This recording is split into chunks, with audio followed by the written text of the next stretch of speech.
কি হয়েছে? হয়েছে নাকি তো?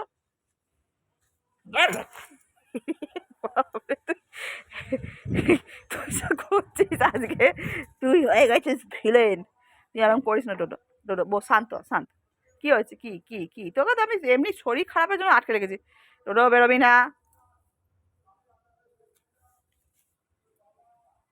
টোটো আজকে থেকে কিরকম আচরণ করছে আপনাদের আমি কি বলবো। সকালবেলা তো আমি ওর চৌবাচ্চায় ঢুকে রোজ ওর হাগা মোতা ব্লিচিং পাউডার দিয়ে পরিষ্কার করা, মানে কি বলবো। আজকে যা করে মুখটা বেঁধে আমি ভেতরে ঢুকেছি, তাও 10 বার মানে ওই মুখ বাঁধা অবস্থায় বেশ কামড়াতে যাচ্ছে।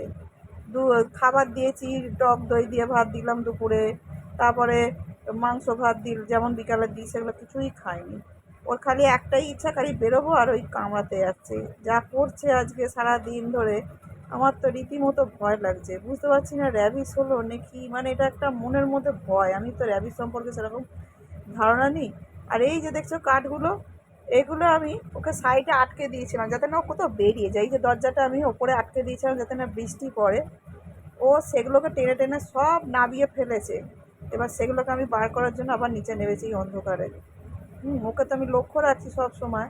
আর যে দেখো না খাবার দেয়নি, এই যে হাগা মোতা করেছে, আমি যে বিকালের দিকে ঢুকে পরিষ্কার করবো সেটাও করতে পারছি না, কারণ ও 10 বার বাইট করতে যাচ্ছে। হ্যাঁ, আমাকে ডাক্তারবাবু বলেই ছিল যে ওকে বেঁধে রাখতে, নইলে কোথাও আটকে রাখতে। কারণ ওর যেরকম ম্যাগট প্রবলেম হয়েছিল, তাতে ওকে বেঁধে রাখা বা না রেখে ওয়াশ না করলে স্প্রে না করলে এভাবে ওকে চিকিৎসা করা যেত না। কারণ ওর এই ম্যাগটের জন্যে ওকে খেয়ে নিচ্ছিল, মানে পুরো শরীর ওর খেয়ে নিচ্ছিল। ওর টয়লেটের জায়গাটা প্রায় মানে খেয়েই নিচ্ছিল। সেগুলোকে আমি সমস্ত ওয়াশ করেছি, করে করে পরিষ্কার করেছি। দেখে সব ও টেনে টেনে নাবিয়েছে। এগুলোকে আমি ওর এখানে চৌবাচ্চাটা ওর পুরো ফাঁকা থাকতো। আজকে যেহেতু এগুলো করছে বলে ওকে একটু ওই ঘিরে টিরে দিয়েছি, আর সেইগুলোকেই ও ফেলেছে। দেখতে পাচ্ছ কী অবস্থা। আমি যে টেনে তুলতে যাব 10 বার আমাকে কামড়াতে আসছে, মানে আমাকেও এই কদিন আগে কামড়েছে, সেটা তো আমি তোমাদের বলেছি।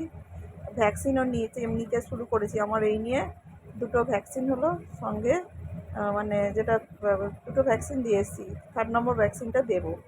তো ও এখন দেখতে পাচ্ছি এরকম অ্যাগ্রেসিভ হয়ে পড়েছে। এখন বুঝতে পারছি না ওকে আটকে রাখার জন্যই এরকম অ্যাগ্রেসিভ পোনা করছে নাকি অন্য কিছুর জন্য, কিছুই বুঝতে পারছি না। যাই হোক, এটা আমার একটা ভয়। যদি অ্যাগ্রেসিভ ব্যাপারটা থাকতো ঠিক আছে, যদি খাওয়া দাওয়াটা করতো সেটাতে আমি একটু ভাবছি, কিন্তু খাচ্ছেও না। হ্যাঁ, এবার জল খাচ্ছে কিনা সেটা আমি লক্ষ্য করিনি। ওকে বলছি তো আজকে মানে আমি ওকে যে ভেতরে ঢুকে কিছু করবো, তো আজ সারাদিন ওকে আমি ওষুধ খাওয়াতেও পারিনি। কারণ ওই যে 10 বার খালি কামড়াতে দৌড়ায় লাফিয়ে আসছে। এবার ওই দিকের কাঠগুলো সব ফেলে দিয়েছে। আমি চাইছি না যে ও যা করে ও বেরিয়ে পড়ে, কারণ ও বেরিয়ে পড়লেই আমার বাইরে চরকি রয়েছে, মানে সেটা একটা স্ট্রিট ডগ, আরও স্ট্রিট ডগ বাইরেও রয়েছে। ও যদি বেরিয়ে পড়ে কামড়ে দেয় বা আমাদের মানে মানুষজনকে যদি কামড়ে দেয়, সেটাও তো একটা ক্ষতিকর, মানে সেটা একটা ক্ষতি হয়ে যাবে। আর কেউ আমাকে কিন্তু ছাড়বে না, কারণ যেহেতু আমি ওর সেবা শুশ্রূষা করি। যাই হোক, জানি না আমি কি করব। কালকে সকালে উঠে ডক্টরবাবুকে তো একবার দেখাবো। ডক্টরবাবুকে রাত্রিরে ফোন করেছিলাম, কিন্তু তিনি ফোন তোলেননি। 10টার পর ফোন করলে কি, মানে এটা তো খুব একেবারে ব্যাপারটা নয় যে ও হয়তো খুব অসুস্থ, সেই জন্য আমি বারবার হয়তো তাকে ডিস্টার্ব করলাম। আগে তাকে ফোন করি, সে ঘুরিয়ে ব্যাক করে ডক্টরবাবু। রাত্রিরে যাই হোক, না হলে সকালবেলা উঠে একবার দেখি ডাক্তারকে সঙ্গে কথা বলে কি বলেন উনি। যে আজকে এরকম কেন করছে আমিও বুঝতে পারছি না। ওকে দেখুন আমি কত রকমভাবে, মানে আমাকে ডাক্তারবাবু বলেছিল যে ওকে আস্থাতে দিয়ে দিতে বা কোনো এনজিওতে দিয়ে দিতে, কারণ ওকে বলেছিল এটা মানে আপনি সারাতে পারবেন না।